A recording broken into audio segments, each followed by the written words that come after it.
सलीम सारंग यांच्या मागणीची अजित पवारांकडून दखल. संग्राम जगताप यांनी केलेल्या विधानावर स्पष्टीकरणाची मागणी. राष्ट्रवादी काँग्रेस पक्षाचे प्रदेश उपाध्यक्ष सलीम सारंग यांनी आमदार संग्राम जगताप यांच्या मुस्लिम विरोधी विधानाचा तीव्र निषेध करत पक्षाकडे कारवाईची मागणी केली होती. त्यांच्या या ठाम भूमिकेची अखेर पक्षाचे राष्ट्रीय अध्यक्ष अजित पवार यांनी घेतली दखल. त्यांनी संग्राम जगताप यांच्याकडून स्पष्टीकरण मागणार असल्याचे स्पष्ट केले आहे.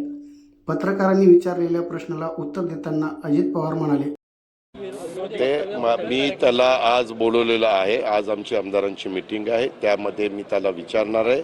हे आमच्या पक्षाची अजिबात भूमिका नाही. आमची पक्षाची भूमिका सेक्युलर विचारधारेचीच आहे, सर्व धर्म समभाव. त्याच्यामुळं तो असं का बोलला त्याबद्दलची माहिती मी घेणार आहे, त्याच्याशी चर्चा करणार आहे. त्याचे काय गैरसमज झालेले असतील तर त्याबद्दल ते गैरसमज दूर करण्याचं काम आम्ही करणार. या वक्तव्यानंतर सलीम सारंग यांच्या मागणीची दखल पक्षश्रेष्ठींनी घेतली आहे.